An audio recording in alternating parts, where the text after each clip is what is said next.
Hi guys, how are you all today morning?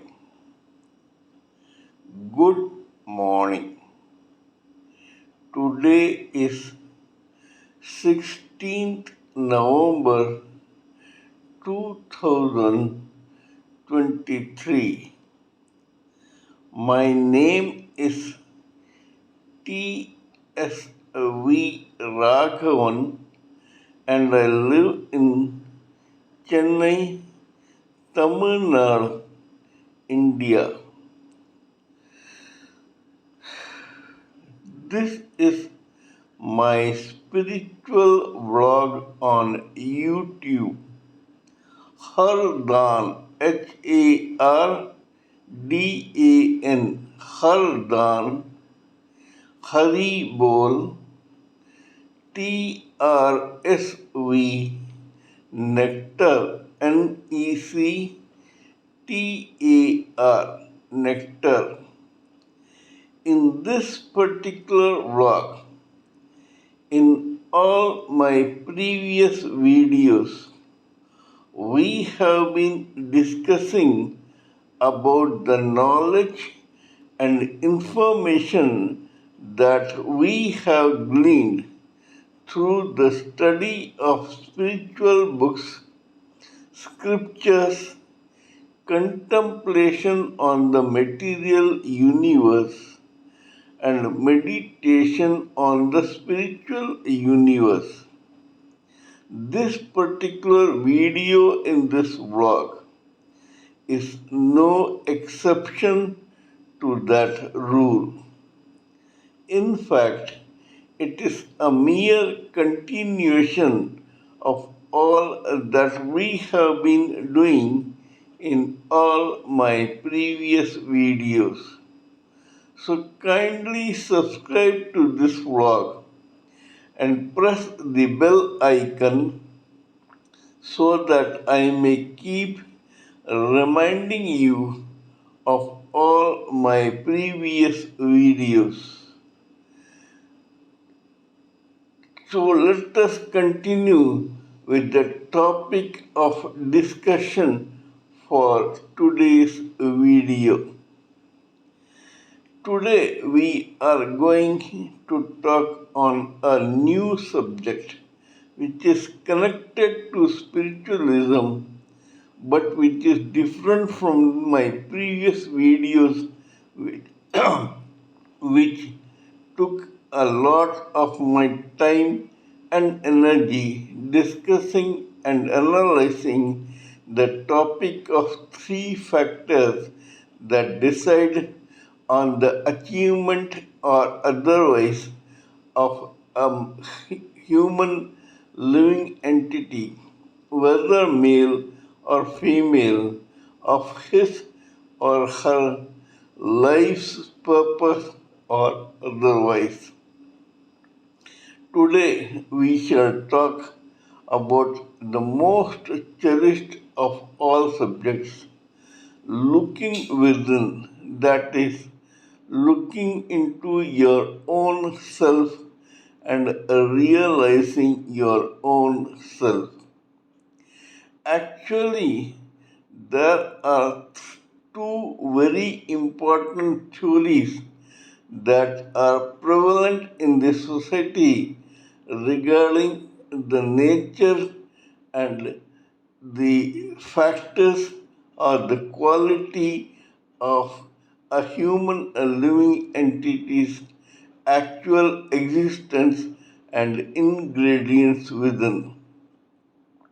According to the spiritual and metaphysical philosophers and intellectuals of yore, including monks, saints, rishis, maharishis, sages, etc. This actual package of a human living form is that of a combination of spiritual plus material energy. According to them, there exists a spiritual whole which is the supreme personality of Godhead's superior energy and its reservoir and storage. From this spiritual whole, some sparks, known as spiritual sparks, eject out of that spirit hole advertently or inadvertently, knowingly or unknowingly, deliberately or otherwise, by default or by design, and start floating as individual spirit sparks in the space aimlessly. When these spirit sparks get attracted towards the inferior material energy as a whole, they come in touch with this material world which gets irritated by such touch by the spirit spark. As soon as the spirit spark touches the material world, it changes its own identity into a spirit soul. This spirit soul is then to avoid that irritation enveloped by the same material world which is so irritated by such touch with four layers of material body. These four layers are known as the causal body of intelligence, the astral body of mind, feelings, and emotions, the etheric body of senses, and the gross body made up of four elements, namely air, fire, water, and earth. The first three bodies of causal intelligence, astral mind, and etheric senses are subtle and invisible to the naked eye of a human being.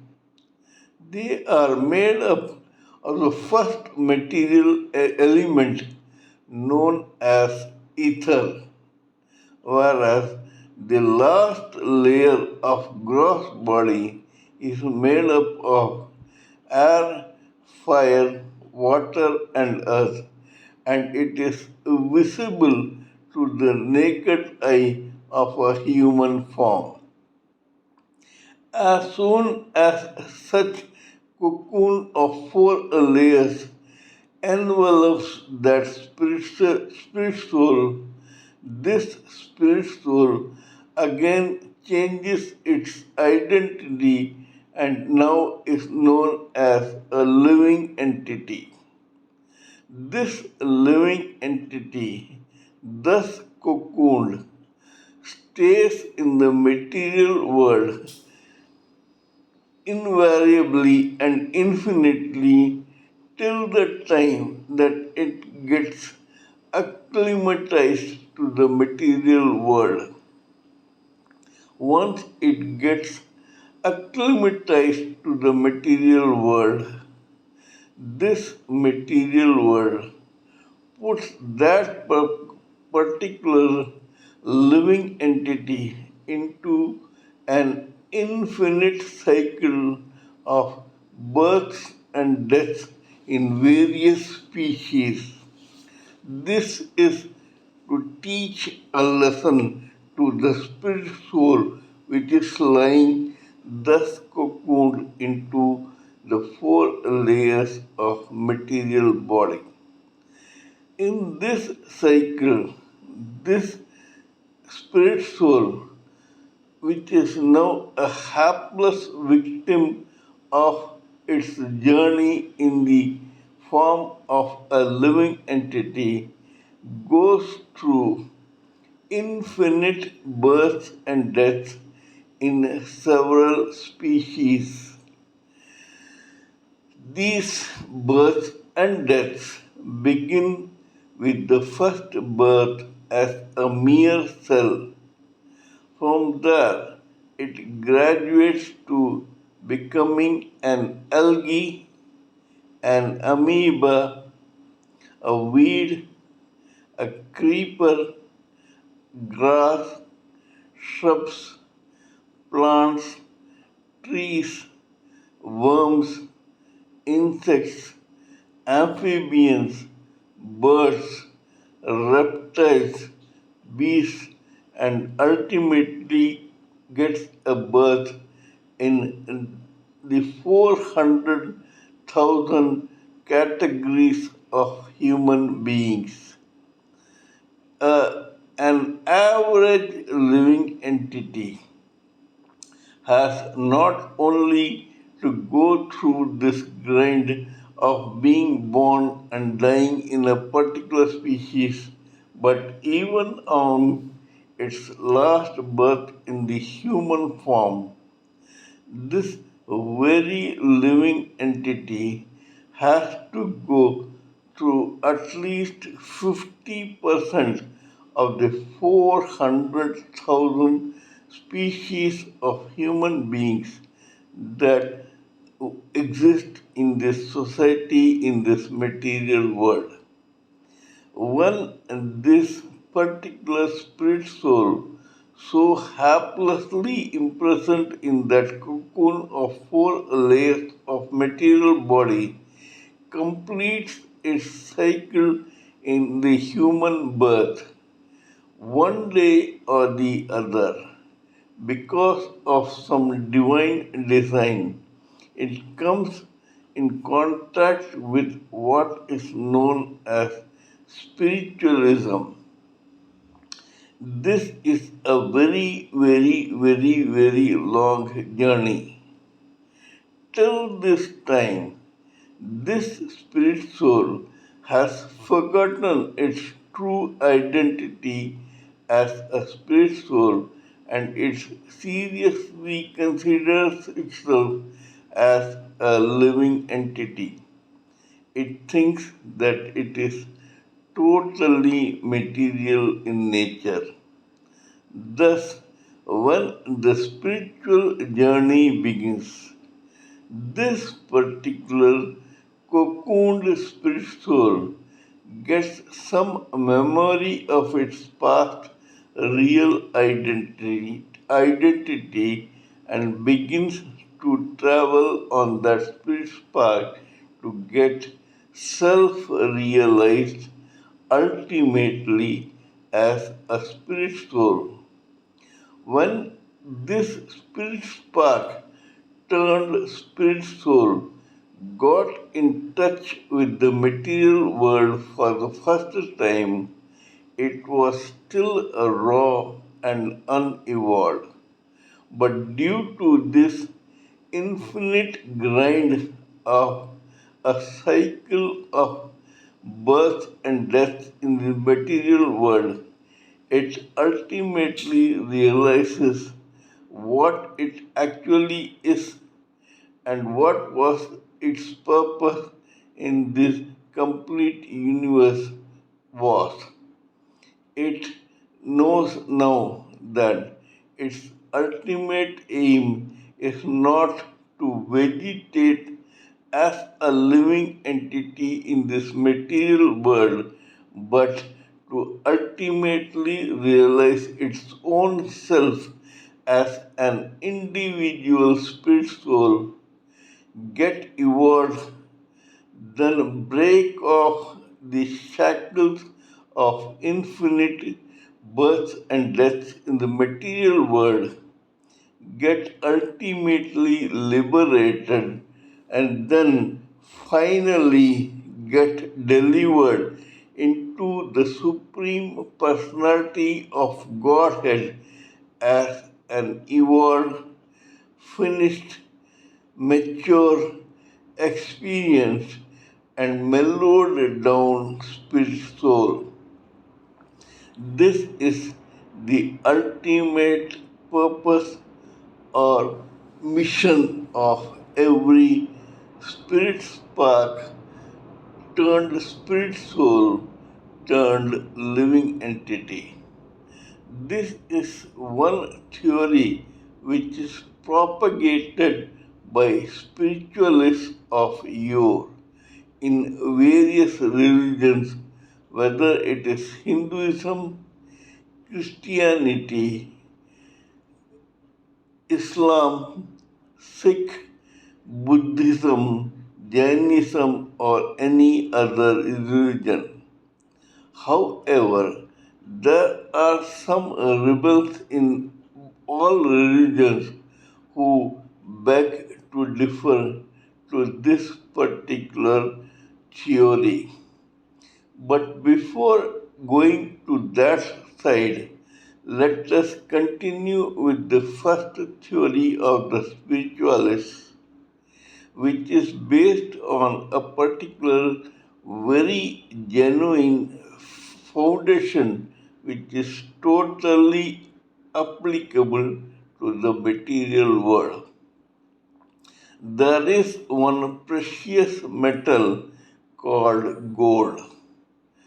This gold in a raw form is just a chunk or a quantity of raw gold and precious metal. As a brick of gold or a biscuit of gold, it has its own value, but that value has not yet been enhanced. To enhance the value of this gold, the goldsmiths and human beings temper this very precious gold through a very powerful body of fire and shape it according to their own whims and fantasies and convert it into extremely precious jewelry. This jewelry may be in any design, in any form, in any quantity, and may or may not be studded with diamonds, pearls, emeralds, and precious stones. However, when one brick is turned into jewelry through its being tempered through fire for a limitless period of time according to what the goldsmith feels is necessary, the same biscuit of gold turns into various pieces of individual jewelry which are far more precious than when they were collectively as a biscuit of gold. Raw gold was just raw material. That raw material was tempered through fire and converted into precious, priceless, very expensive jewelry. Similarly, the spirit spark and the raw spirit soul are what they are, just raw.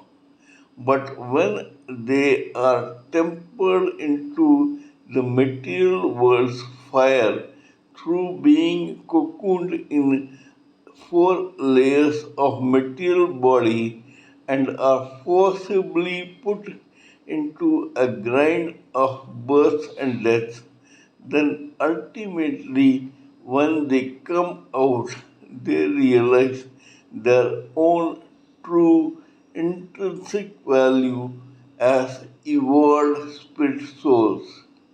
The same happens to all precious stones.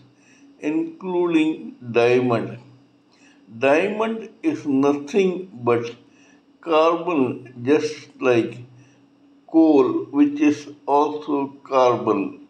In fact, a piece of the same carbon is found in the coal mine and is recognized and converted into a diamond.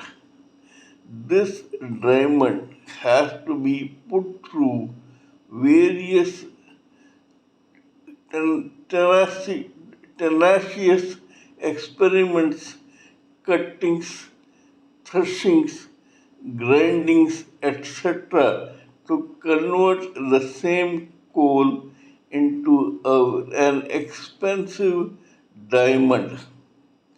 Same is the case with pearl, which lies dormant inside an oyster's shell.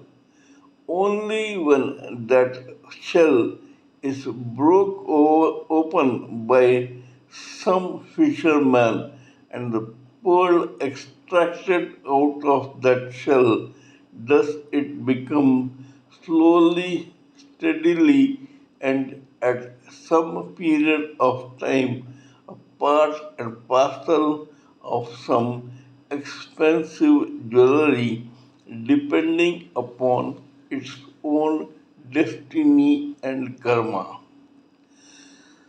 A block of stone is just that, a block of stone. This block of stone has not much value till its intrinsic value is extracted out of that block of stone by some sculptor who turns it into some sculpture according to his or her whims, fantasies, tastes, preferences, and creative talent. The same block of stone which was lying on the ground without any intrinsic value is slowly turned by some sculptor which observed its innate talent and cut and crushed and sliced into various forms, of which some become just sculptures and some are converted into divine images of deities and which adorn various temples in the world. Thus, the same stone which was once lying somewhere or which was converted into a step which leads to some building or temple or shrine is converted into an image of the divine entity who is worshipped by several followers and devotees all around the world who maybe step on some same type of block of stone to reach the image of that deity. To put it short, there may be two blocks of stone or three blocks of stone of the same nature, quality, and intrinsic worth. One keeps lying on the road. The second becomes a step to reach some building. The third becomes a step to reach some deity in the third case where that deity is placed on a shrine. There is another block of stone which is the fourth one, and that fourth block of stone has now been converted into a priceless statue of a deity. This shows that to become priceless and to increase our intrinsic worth, we have to go invariably through grind to improve our own intrinsic worth. These are theories propagated by spiritualists of yore. However, there is another story which is propagated by scientists all around the world. According to them, a living form is formed because of coincidence where several earthly chemicals and atoms and molecules of the same elements of nature come together advertently or inadvertently by coincidence, deliberately or otherwise, or by default or by design, and thus become an entity which lives in this material world and dies here itself.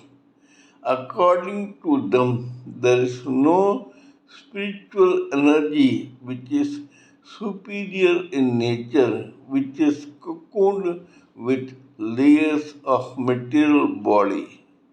According to them, all is material and their coming together is just a coincidence.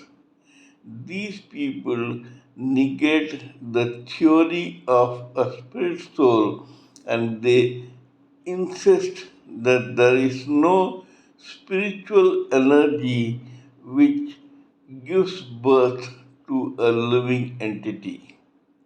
You may consider both theories according to your own experiences, maturity, education, evolvement, whims, fantasies, tastes, and preferences. However, as an individual, I prefer to accept the first theory of some catalyst called the spirit soul, which is the sole reason for all this exercise in this material world of any living entity.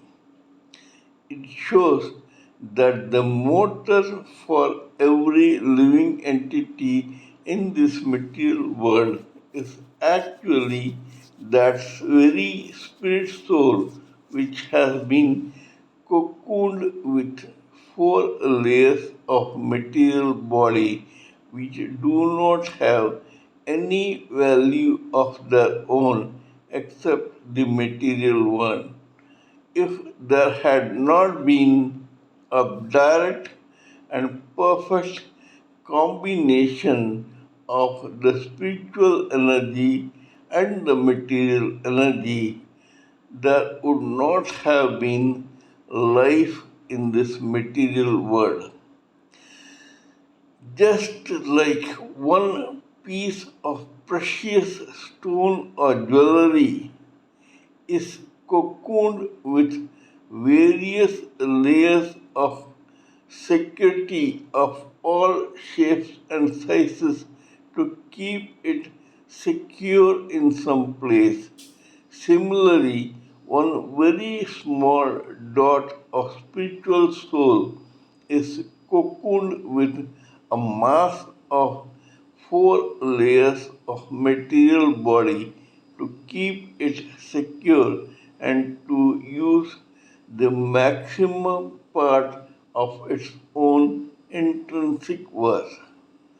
You may appreciate that the quality of a gold jewelry may be very high, but its quantity is not that much.